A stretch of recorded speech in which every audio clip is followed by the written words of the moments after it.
How do you link June 16 with the name Tsietsi Mashinini? It's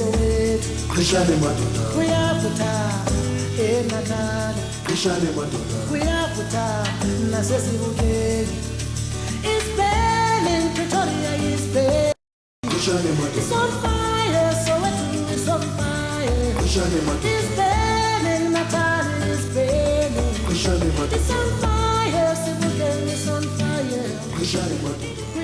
I, with the help of a number of students, organized, planned, and executed the demonstrations.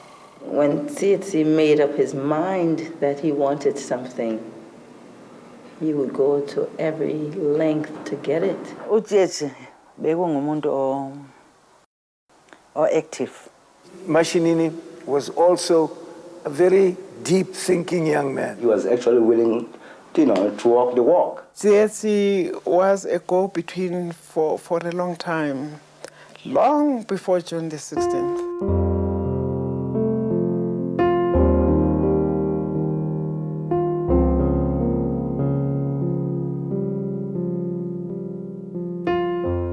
Tsietsi Mashinini was a student who was and I think he was the person who also fought for education, for us to get equal education.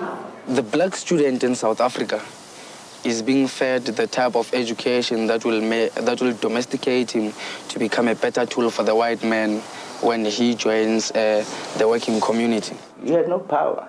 You couldn't, never mind do anything. You couldn't say anything.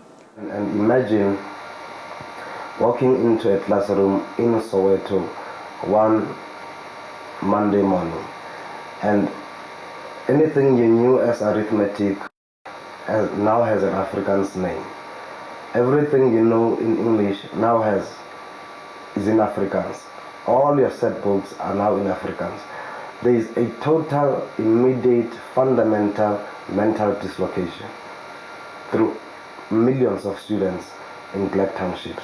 I personally didn't even know Afrikaans. The highest mark I would get in Afrikaans was E, then I would have done best. You're political or not political, that dislocates the entire education. And naturally, because it's an action, there was going to be a reaction. The anger that had been bottled up for years was suddenly in the streets. It was an adventure that we embarking on this thing, and we've got grievance with the apartheid government. Tsietsi walked into the principal's office, Mr. Lekgauma Tabate, and he was accompanied by another fellow student, and they just reported that, sir, tomorrow we will be marching. Do you think it's a idea? And Lekgauma said, well, boys, if you think the grass is dry and the wind is blowing in the right direction, go and bend the grass. I mean, he was using it figuratively. We had planned that when they reached the high school, Tsietsi and them would send for me, and I would come and assist them in negotiating with the school, etc. All of a sudden, they just went out of their cars and came advancing towards us. The first white policeman threw a tear gas. It was the first time we saw a tear gas can. We didn't know even what it was. So when we saw it emitting smoke, we dispersed. And when we came back again. Maybe we thought they would talk to us through a loudspeaker or something like that. All of a sudden, the same policeman who threw the tear gas canister opened fire on the students. I had seen them earlier, manning a block at the bridge down the road from my house. And I thought they were coming to take precautions. I saw them arriving with their military tanks. I saw them positioning themselves across the bridge.